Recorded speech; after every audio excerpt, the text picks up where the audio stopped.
Well, stories of my life, my journey. What can I say? I feel like playing this song. Normally, the musicians ask me, please, can you do that song? All the musicians just want to play the song and hear the song over and over. It's called African Voices.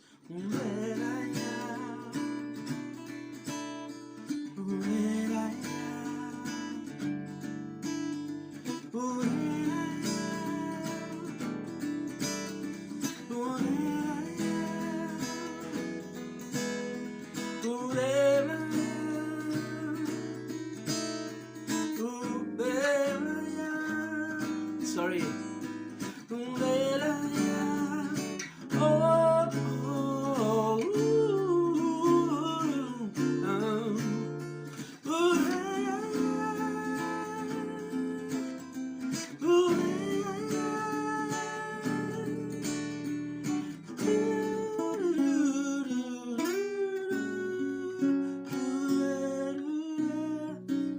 African Voices on my first album. Well, there's a song, I wrote a song for an artist. Then I was gigging with some guys, actually with Musa Menzini, Mark Fransman on piano, Kevin Gibson, Buddy Walsh. And I was there first, Mark Fransman was there setting up, I was setting up, and I started to play my song I wrote that same day.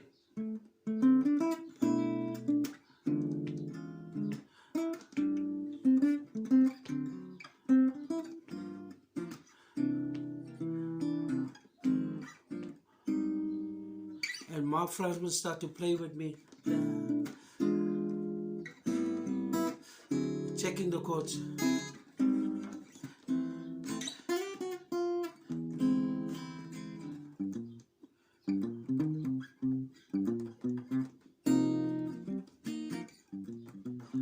And then Kevin set up, Kevin Gibson, and he started to play with me. Then Musa came and learned the song a little bit as we're doing sound check. And then Musa asked me, man, whose song is this? I said, no, it's a song I wrote today for someone. And we played on all this love and more, all you need, all you waiting for. It's right here, it's right here. And at the end of the rehearsal, he said, man, he called me aside, he said, hello, that is my song. I'm busy now with my album at the SABC. Please give that song to me. I need that song. I said, no, man, I wrote it for somebody else. Please write that person somebody else. I need something like that. And man, it was carrying on for half an hour. He's asking me, hour in the gig, end of the gig. And I just said to him, sorry, hey man, take the song, man. So the song ended up on Musa's album. All this love and more, all you need, all you're waiting for. It's right here, it's right here. Then I asked my friend Neville D to sing on it. Yeah, that was long back. Neville was still young. What else can I tell you about my journey?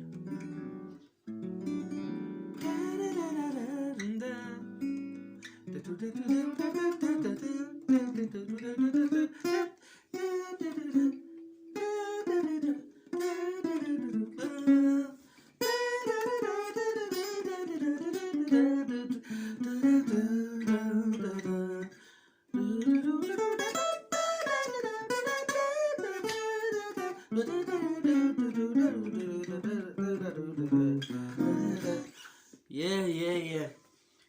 There was also a time, you know, I used to listen to the radio and I worked out all the songs, the radio songs. I had a time of my life, never felt, all the hits, you know, and all the songs that the bands played, and I learned all the songs, you know, because I know when I jam with the band, I can play, I know their songs, you know, but what it actually was a benefit for me, it was something very good for me. When someone in another band can't make it, they say, just call Allou, because you know all the songs, man. You know, it's very good for a musician. Musicians learn a lot of songs, you know, and you never know where you're going to end up. I played on the MSC ship a year or two back, and this lady, I was on the ship, and my singer, this old lady from England, she said, can you guys play a song by Cat Stevens? And the singer was a little bit young. She said, no, I don't know, but I know the guitar player, he will know that stuff. So it was the song, Morning has broken, light of the morning, da-da.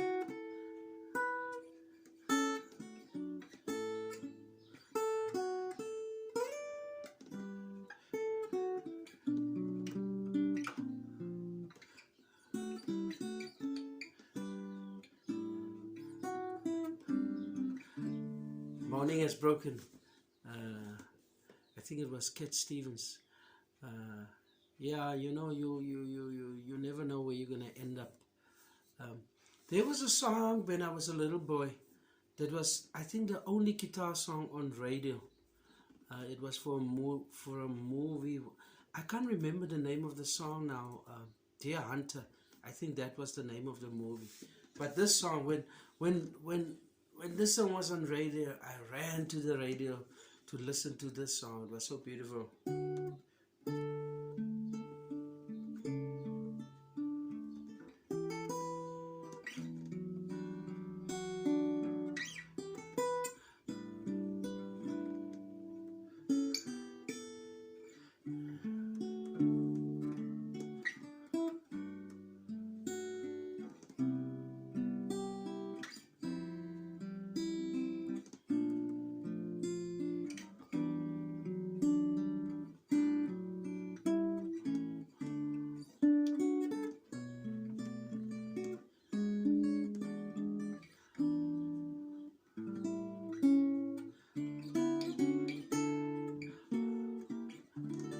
Beautiful song.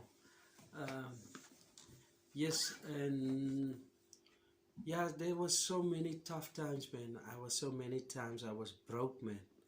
So many times, and you know, I want to share this with musicians. Whenever you don't have work, when you're broke, don't sit at home. Just go to a gig. There was once this guy invited me to a corporate event. And I said to myself, I don't want to go. It's going to be boring for me. It's going to be speeches, you know. And he said, no, man, come with us for the company. Hey, man, I didn't want to go. But I didn't want to disappoint this guy and said no to him, you know. So I went to this event, and I was sitting there with government people. I'm talking to them, and it was boring, man, you know. Listening to the speeches got nothing to do with me, nothing to do with music.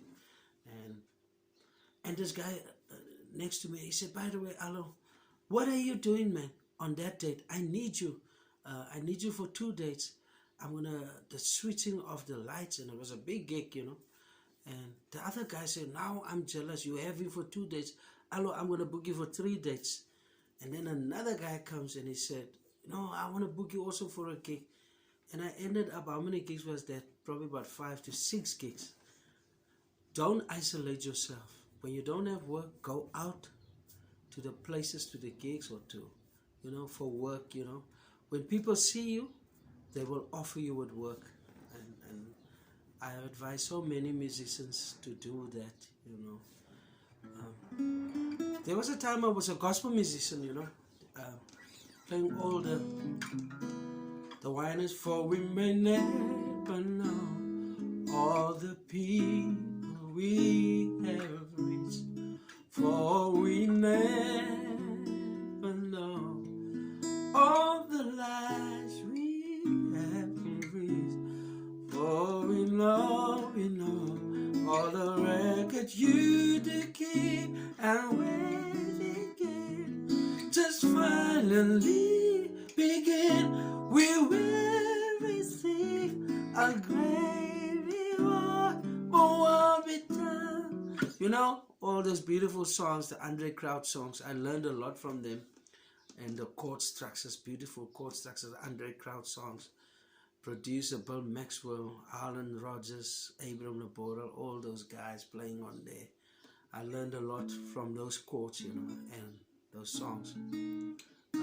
Then there was koinonia. Most of the guys, we struggled with koinonia. They would play goodbye. Da, da, da.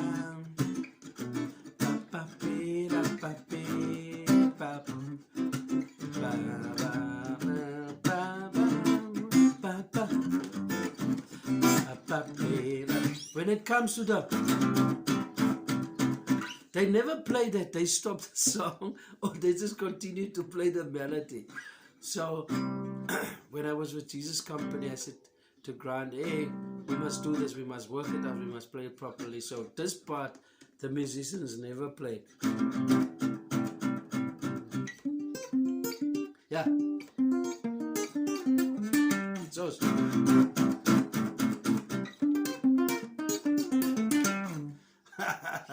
yeah, it was difficult about 30 years back, those parts, you know, in the gospel band.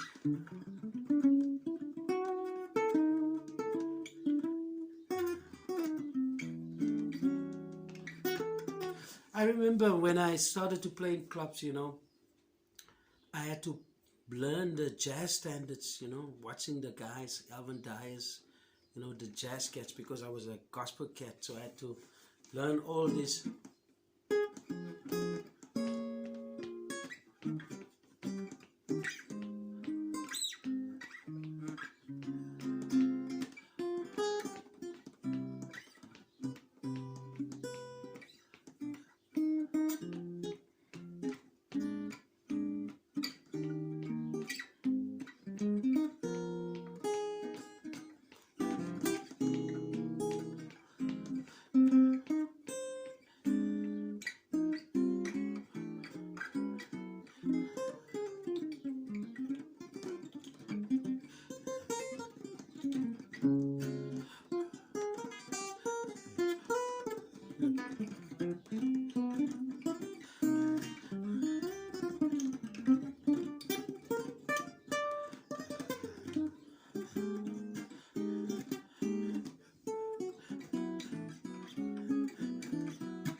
You know, stuff like that, all that stuff, Green Dolphin, yeah.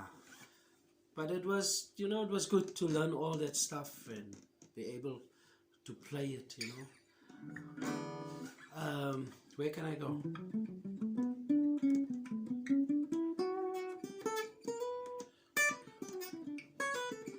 I also had to pawn some of my instruments, man, for survival. There was times I had to get rid of some of my guitars. It was not easy. It was not easy, you know.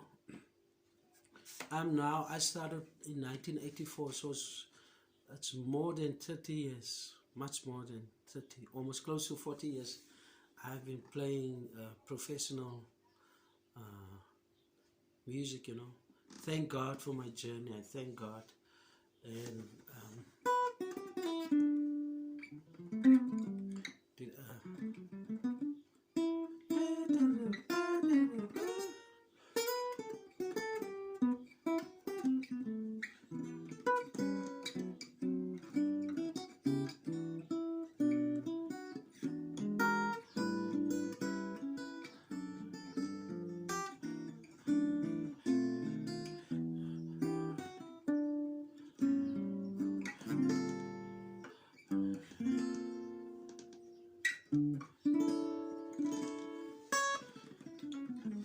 I wanted to give this song to Judith Supuma. I can lay you in the sky. Your love takes me high.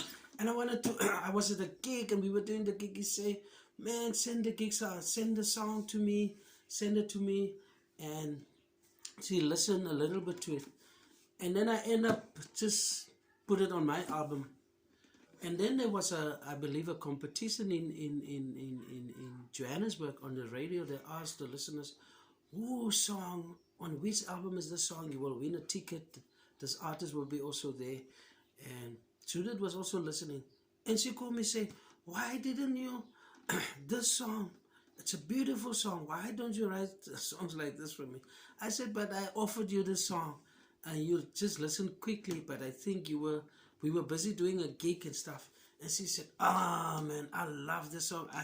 Now I listen to the song every day. So that was that.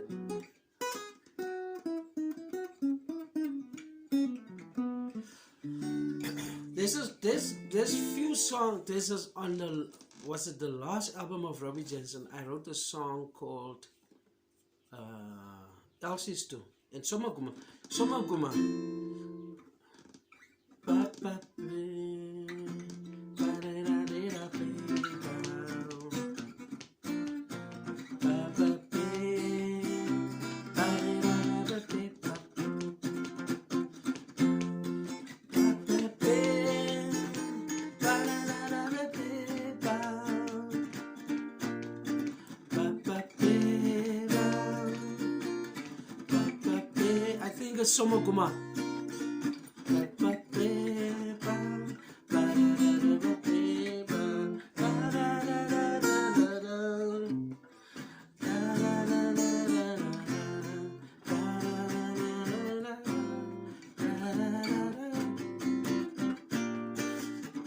Something like that.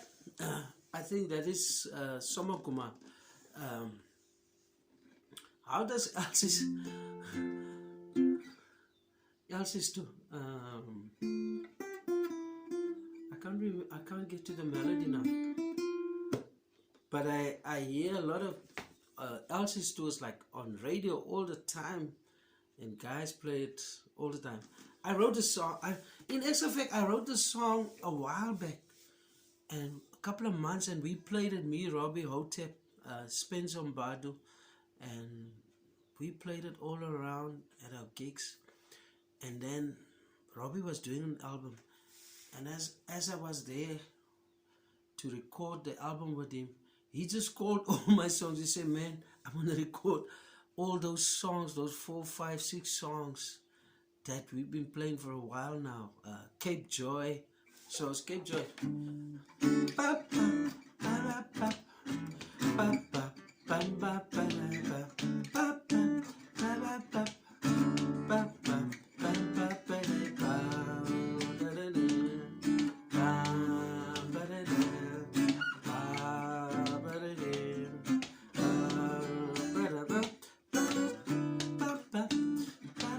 Something like that. And yeah, I was so surprised. I said, okay man, this is an opportunity so all the songs can go on an album, and it will always be there for people to enjoy. Yeah, I cannot come to Elsie's Too now, the melody. Yes, my journey, struggles.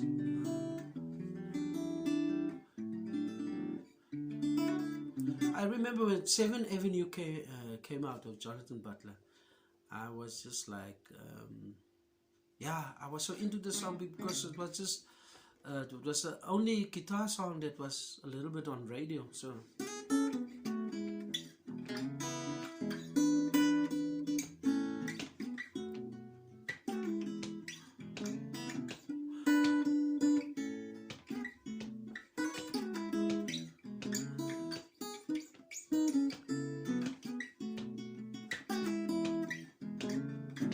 Yeah, it was a masterpiece from our man Jonathan Butler. Errol Dias, I love this song. Sugar Sake.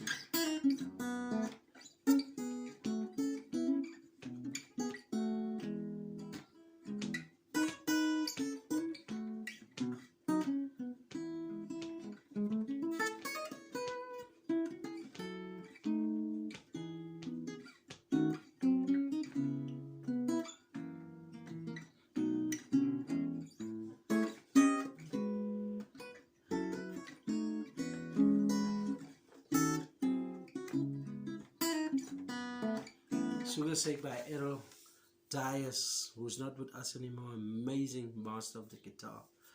And of course, you know what? I have my last story. I have a George Benson story. I was part of the Cape Town Jazz Festival a few years back. I think about 10 years back. George Benson was the headliner artist of the festival. Jonathan Butler was also on there. Well, I had to go for my interview, and this guy said to me, "Man, you know what? You are part of the elite of guitar players in the world. We just interviewed George Benson in that same chair, and you're gonna have to sit there. After George Benson, we interviewed Jonathan Butler. Now we're gonna interview you." I say, "Wow." Well, that was my biggest moment, and to play on the same festival with George Benson on my own stage with my own band and my music, it was an amazing time. After my interview, they said to me, go in there. George Benson is sitting, is relaxing here. Go meet him." And as I walk up to George Benson, I said, "George, I'm also playing on the festival. My name is," before I said my name, he said, "Your name is Allou April." Man, I was like, what is going on? How come this guy knows my name? He said to me, "Man, don't worry, man. Whenever I go to a city, I ask the promoter or the people, who's one of the guitar players here, who's the guitar player, or is there a guitar player in the festival from Cape Town?" So the promoter said to him, "Yes, we do have one of our own on the festival. His name is Allou April. Allou April." Then he started to ask them, "Give me the name over and over so I can remember the name and learn his name. So when I meet him, I want to tell him his name before he can tell me his name." And that's what happened. He said, "You know what, Allou? When I was in Brazil, I asked them, who's the guitar player? And then I somehow called him, and I called his name, and the guy was like surprised in Brazil. Then I went to his house, and I somehow said to him, let's just go to your studio, let's just record something." I think he said to me, I recorded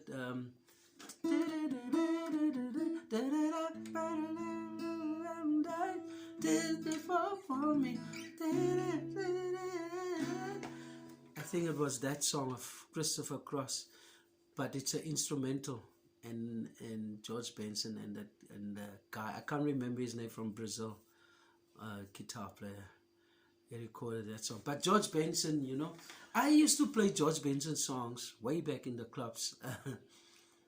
Then people, when I played George Benson song.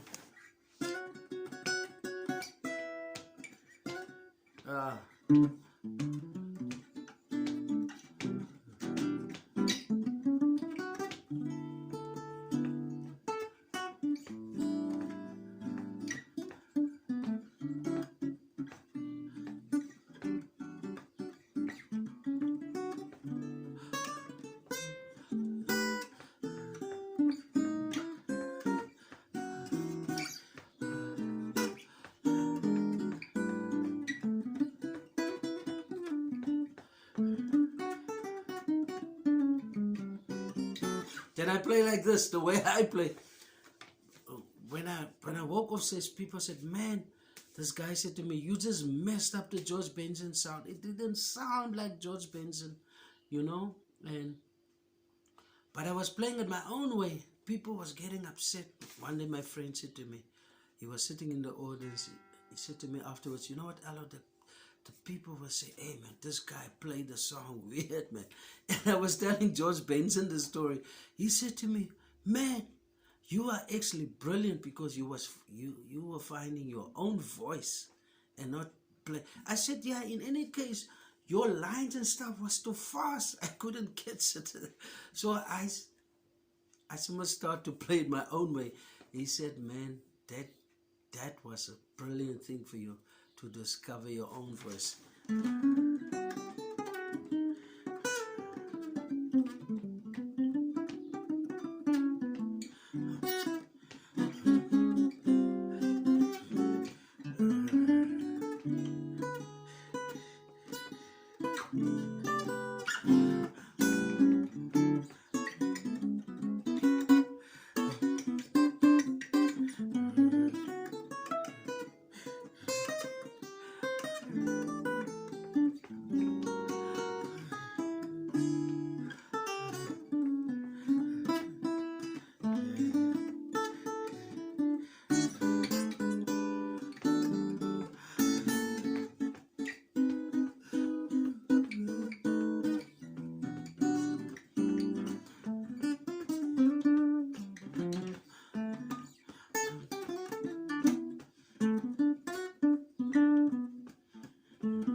That's it, Allou April stories and my journey. You know, there you just hear some of my travels and my stories and my pain and my, you know, my joys and my ups and downs. Yeah, cool.